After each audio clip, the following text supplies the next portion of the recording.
Delhi CM Kejriwal को ED का समन। जहां तक ये उम्मीद जाहिर की जा रही थी, इम्कान जाहिर किए जा रहे थे कि मनीष सिसोदिया, संजय सिंह के बाद अब यहां दिल्ली के सीएम अरविंद केजरीवाल का नंबर है, अगला समन उन्हें भेजा जा सकता है। और ये खबर सामने आ रही है जिसमें दिल्ली के सीएम अरविंद केजरीवाल की मुश्किलें बढ़ सकती है। ईडी ने दिल्ली के सीएम अरविंद केजरीवाल को समन भेजा है। ईडी ने 2 नवंबर को पूछताछ के लिए बुलाया है। 2 नवंबर को ईडी अरविंद केजरीवाल से भी पूछताछ करेगी। इसके साथ ही आपको बता दें, शराब घोटाला मामला चल रहा है और जिस तरीके से यहाँ मनी लॉन्ड्रिंग के इल्जाम लगे हैं, चाहे हम बात करें मनीष सिसोदिया के, संजय सिंह की, अब तक ये जेल से बाहर नहीं आ पाए हैं। और आज भी सुप्रीम कोर्ट ने मनीष सिसोदिया को लेकर जो सख्त तबसरा किया है, उसके बाद से जमानत की उम्मीद फिलहाल नजर नहीं आ रही है। ऐसे में अब दिल्ली के सीएम अरविंद केजरीवाल, जो कि मुखिया है आम आदमी पार्टी के, अब उनको भी ईडी ने समन भेजा है और यहाँ 2 नवंबर को पूछताछ के लिए बुलाया गया है। दिल्ली के सीएम अरविंद केजरीवाल ईडी के सवालों का सामना करते हुए नजर आएंगे, क्योंकि ईडी ने उन्हें समन देके बुलाया है। 2 नवंबर को पूछताछ के लिए बुलाया गया है।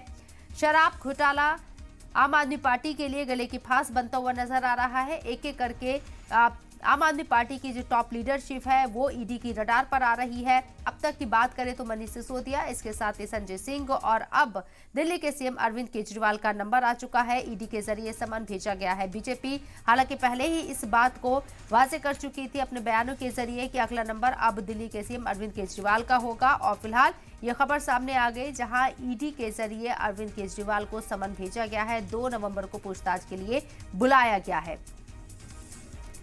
आम आदमी पार्टी जिस तरीके से इल्जाम भ्रष्टाचार के, बदनवानी के आम आदमी पार्टी के ऊपर लग रहे हैं, पहले ही यहां तमाम सवालों का सामना कर रही आम आदमी पार्टी, और अब ऐसे में दिल्ली के सीएम अरविंद केजरीवाल को भी ईडी ने समन किया है।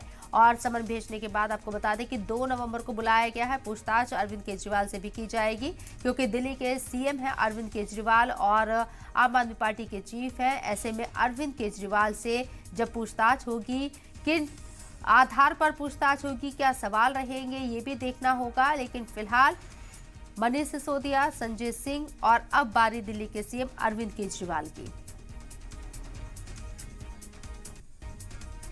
तो दिल्ली शराब घोटाले में अब ईडी ने 2 नवंबर को पूछताछ के लिए दिल्ली के सीएम अरविंद केजरीवाल को भी बुलाया है। शराब घोटाला लगातार आम आदमी पार्टी के लिए गले की फांस बनता हुआ नजर आ रहा है। प्रमोद शर्मा हमारे नुमाइंदे फोन लाइन पर मौजूद है, उनका रुख करते हैं। प्रमोद, अंदाजा जाहिर किया जा रहा था, बीजेपी भी बार बार इस बात को बोल रही थी और वो वक्त आ ही गया अरविंद केजरीवाल को लेकर ये खबर सामने, ईडी ने बुलाया है, समन भेजा है। देखिए, बिल्कुल जिस तरीके से आज मनीष सिसोदिया की बेल को रिजेक्ट किया है सुप्रीम कोर्ट ने, और साफ तौर पे जो ये बताया है कि किस तरीके से मनी ट्रेल को स्टैब्लिश ईडी ने किया है, उसके बाद अब क्योंकि पहले ही ईडी ने कोर्ट में इस बात को साफ कर दिया था कि इस मामले में अरविंद केजरीवाल भी शामिल थे, उनका नाम लिया था और बाकायदा चार्जशीट में इस बात को लिखा था। तो उसके बाद अब ईडी ने अरविंद केजरीवाल को पूछताछ के लिए बुलाया। इससे पहले सीबीआई ने भी अरविंद केजरीवाल से पूछताछ की थी, उनको बुलाया गया था और उनसे तमाम सवालों के जवाब लिए गए थे, क्योंकि कई सारे ऐसे गवाह थे और ऐसे जो आरोपी थे जिन्होंने अपने स्टेटमेंट में अरविंद केजरीवाल का नाम लिया था, जिनके घर पे मीटिंग हुई थी।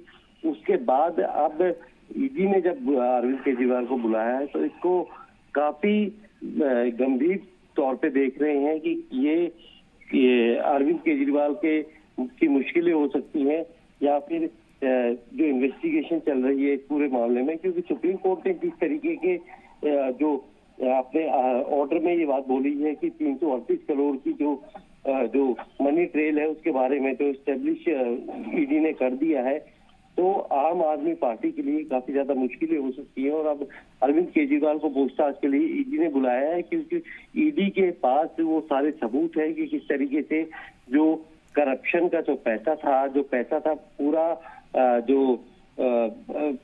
12% जो मार्जिन किया गया था, उसमें जो पैसा मिल रहा था, उसको लेके सुप्रीम कोर्ट तक पे जो सबूत दिए थे उसको सुप्रीम कोर्ट ने भी माना। तो उसके बाद अब अरविंद केजरीवाल को बुलाया है, तो ये कहीं ना कहीं आम आदमी पार्टी के लिए बहुत बड़ा एक सेटबैक है और इसको लेकर अब आने वाले दिनों में बड़ी राजनीति प्रतिक्रिया देखने को मिल सकती है। प्रमोद, अब तक हमने देखा है कि आम आदमी पार्टी के जिस भी लीडर को ईडी के जरिए समन भेजा गया है, बाद में उसकी गिरफ्तारी होती हुई नजर आई है। चाहे हम बात यहाँ सत्येंद्र जैन की करें, जो कि अरविंद केजरीवाल के राइट हैंड माने जाते थे, मनीष सिसोदिया जो कि लेफ्ट हैंड माने जाते थे, संजय सिंह जो कि बहुत क्लोज माने जाते थे अरविंद केजरीवाल की, एक एक करके ईडी ने इन्हें अपनी रडार पर लिया और आज इस इलाकों के पीछे है। जमानत नहीं हो पा रही है। अरविंद केजरीवाल के ऊपर अब ये गाज गिर सकती है, ऐसा माना जा रहा है। लेकिन ये भी देखना होगा, अरविंद केजरीवाल के पास कोई मिनिस्ट्री नहीं है, दिल्ली के सीएम जरूर है वो। प्रमोद, मेरी आवाज सुन पा रहे हैं आप?